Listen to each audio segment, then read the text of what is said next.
चाहिए था नैब को कि ये प्रॉपर्टी किस पैसे से ख़रीदी गई, कैसे ख़रीदी गई, लेकिन नैब ने ही साइड पे कर दिया। अब हुआ ये कि ये जो वन हाइड पार्क प्रॉपर्टी थी ये कैसे ख़रीदी गई, लेकिन नैब ने इस चीज़ को बिल्कुल ही साइड पे कर दिया। अब हुआ ये कि ये जो वन हाइड पार्क प्रॉपर्टी थी हसन नवाज से, ये मलिक रियाज साहब और उनकी फैमिली ने ख़रीद ली और ख़रीद के इसको आगे बेच दिया। कहा जाता है, नैब ने ये इल्ज़ाम लगाया है कि 190 मिलियन पाउंड्स की ये बेची और ये 190 मिलियन पाउंड उनके मुख्तलिफ अकाउंट्स में आ गया। अब एक एजेंसी है इंग्लैंड की, उस एजेंसी का नाम है NCA। NCA का काम ये है कि अगर कोई चोरी का पैसा हो तो वो उसको कन्फिस्केट कर लेते हैं, इन्वेस्टिगेट करते हैं, इंक्वायर करते हैं और उसके बाद अगर पता चले कि ये चोरी का पैसा है तो उसको फिर वो ज़ब्त कर लेते हैं, उस पैसे को कन्फिस्केट कर लेते हैं। तो NCA को लगा कि ये जो 190 मिलियन पाउंड आ रहा है मलिक रियाज और उनकी फैमिली के अकाउंट्स में, ये उनको शक हुआ कि ये चोरी का पैसा है, तो उन्होंने फ्रीज़ कर दिया और अपनी एक इंक्वायरी शुरू कर दी।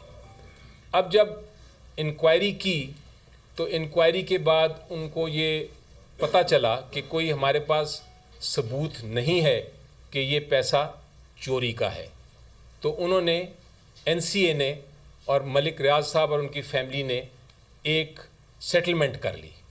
वो जो सेटलमेंट है उसकी तारीख़ बड़ी ज़रूरी है, उसको कहते हैं फ्रेमवर्क एग्रीमेंट, और वो 6 नवंबर 2019 को ये एग्रीमेंट साइन की गई। इसमें हुकूमत पाकिस्तान या इमरान खान साहब की काबीना का कोई ताल्लुक़ नहीं है इस एग्रीमेंट के साथ। अब जब 6/11/2019 को ये एग्रीमेंट हो गई तो उस एग्रीमेंट के तहत NCA ने, यानी जो NCA है UK की ऑर्गेनाइजेशन, उन्होंने डी फ्रीज़ कर दिया ये पैसा, और वो डी फ्रीज़ की डेट भी अहम है, वो है 22 नवंबर 2019 को। तो 6 नवंबर को एग्रीमेंट हुई और 22 नवंबर 2019 को उन्होंने ये पैसा डी फ्रीज़ कर दिया। अब UK के कानून के मुताबिक आप अगर ये चोरी का पैसा हो तो आप डी फ्रीज़ नहीं कर सकते, आपको ये ज़ब्त करना है। जब ये डी फ्रीज़ किया NCA ने तो इसका मतलब ये हुआ कि ये चोरी का पैसा उनके मुताबिक नहीं था।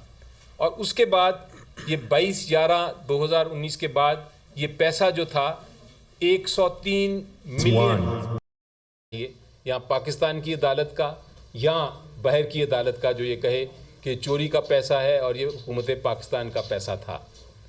लेकिन इसके बरक्स हमने देखा कि फ्रेमवर्क एग्रीमेंट जो कि 6 नवंबर 2019 को NCA ने ये फ़ैसला किया कि चोरी का पैसा नहीं है, इसलिए इसको डी फ्रीज़ कर दिया।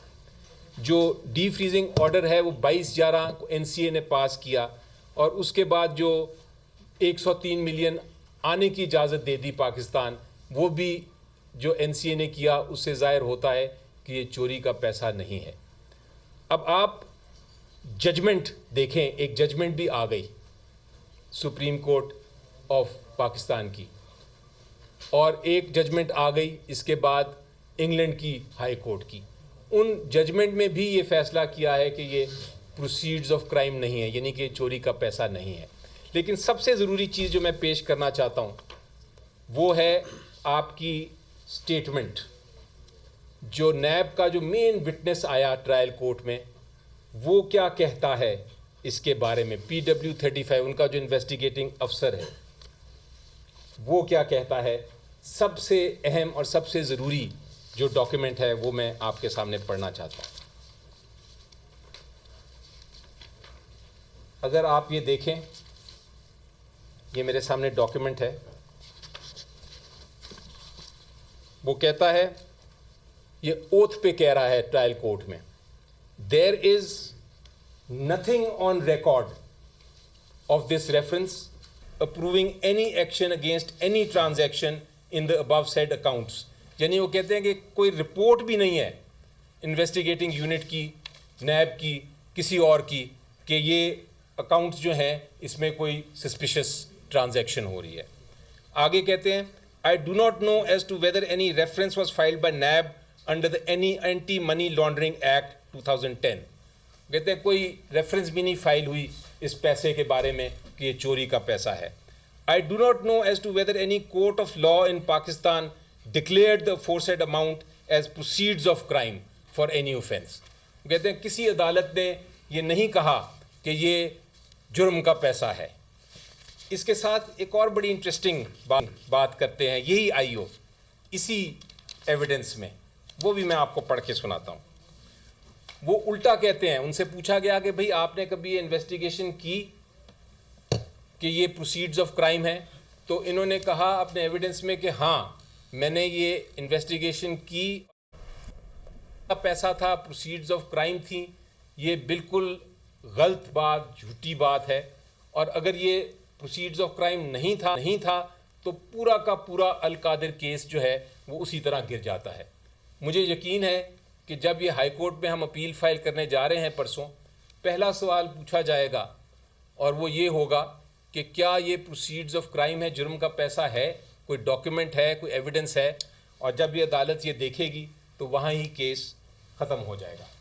अब दूसरी चीज़ नैब क्या कहती है? नैब ने ये कहा कि ये काबीना ने फ़ैसला किया था, इमरान खान साहब की काबीना ने फ़ैसला किया था कि इसको डी फ्रीज़ करें। काबीना ने जो अपना फ़ैसला जिसके बारे में बात करती है नैब, वो है 10 दिसंबर 2019 का फ़ैसला। फ्रीज़ कब हुआ? आप सहाफ़ियों ने ही एक डॉक्यूमेंट निकाला है और वो मेरे पास अब मौजूद है, जो जजमेंट है हाई कोर्ट यूके की, उसका पैराग्राफ 45 है। इंटरेस्टिंग बात यह है कि पैराग्राफ 45 जज साहब ने भी अपने जजमेंट में लिखा है, लेकिन जो लाइनें मैं पढ़ने लगा हूँ, आखिरी 4 लाइनें, वो उस जजमेंट में से निकाल दी हैं। और वो क्या कहती हैं? वो बताती हैं कि जी ये पैसा लाना between NCA and Mr. Ali. It identified that the monies which had been the subject of the settlement would be paid towards the rupees 460 billion Bahria town were ordered to pay by the Supreme Court of Pakistan in its judgment dated 21st March 2019.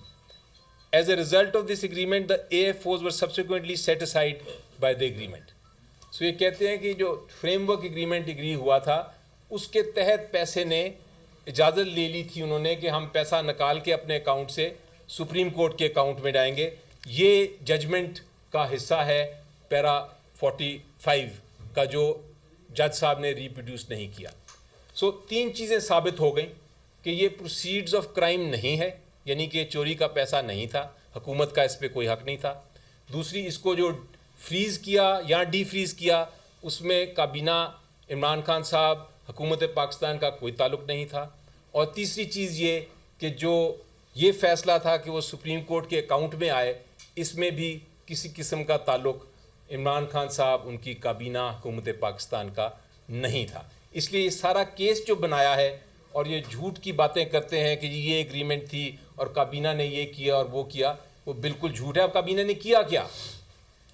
काबीना का फ़ैसला है 3 दिसंबर 2019 का। काबीना के सामने हुकूमत बरतानिया NCA ने ये रिक्वेस्ट दी कि जनाब हम जो आपको पैसा, हमने इजाज़त जो दी है और जो पैसा आपके पास आ रहा है हुकूमत पाकिस्तान के पास फॉरेन एक्सचेंज की सूरत में, जो सुप्रीम कोर्ट के अकाउंट में जाएगा, इसको आपने कॉन्फिडेंशियल रखना है। और काबीना ने सिर्फ उस हद तक इजाज़त दी कि ठीक है, हमारा ताल्लुक़ नहीं है इस पैसे से, हमारा चूँकि ताल्लुक़ नहीं है, हमने ना फ्रीज़ किया ना डी फ्रीज़ किया, हम इसको कॉन्फिडेंशियल रखेंगे। अब ये कॉन्फिडेंशियल रखना कोई जुर्म नहीं है। इस रिश्ते को